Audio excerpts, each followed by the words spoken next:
আমার বেডরুমের কাজটা হচ্ছে, খালি দেখো তোমরা। আমাদের টিকটকে দেখো। আর কি বলবো, কতদিন ধরে কাজ তো হয়েই যাচ্ছে। এসিটা ঢাকনি গো, কিছু হবে না তো? আলমারি জামা পরে নিয়েছে, আলমারি সব মাল সব খালি করেছি কালকে অনেক রাত্রি পর্যন্ত। আমার বেডরুমটা কালকে একটু অফ আছে, আবার পরশুদিন ট্রাই করছে এরা যে কমপ্লিট করে দেওয়ার জন্য। দেখা যাক কি হয়। তোমাদেরকে দেখাচ্ছি, অবস্থাটা খালি দেখো। আমাদেরকে বাড়ি থেকে বের করে দিয়েছে।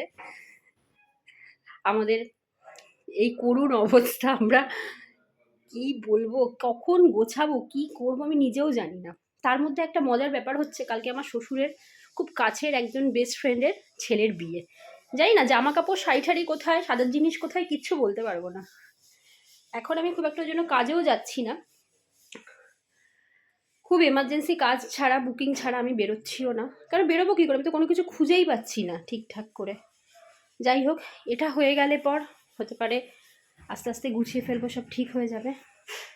তাই এই ভিডিওগুলো তোমাদের সাথে শেয়ার করছি। বাড়িতে মিস্ত্রি লাগলে, কোনো কাজ হলে তার পেছনে কতটা পরিশ্রম থাকে সেটাই তোমরা আশা করি সবাই জানো, যাদের যাদের এরকম অবস্থা হয়েছে। তো চলো, নেক্সট কোনো ভিডিওতে আবার আসছি তোমাদের সাথে দেখা করতে।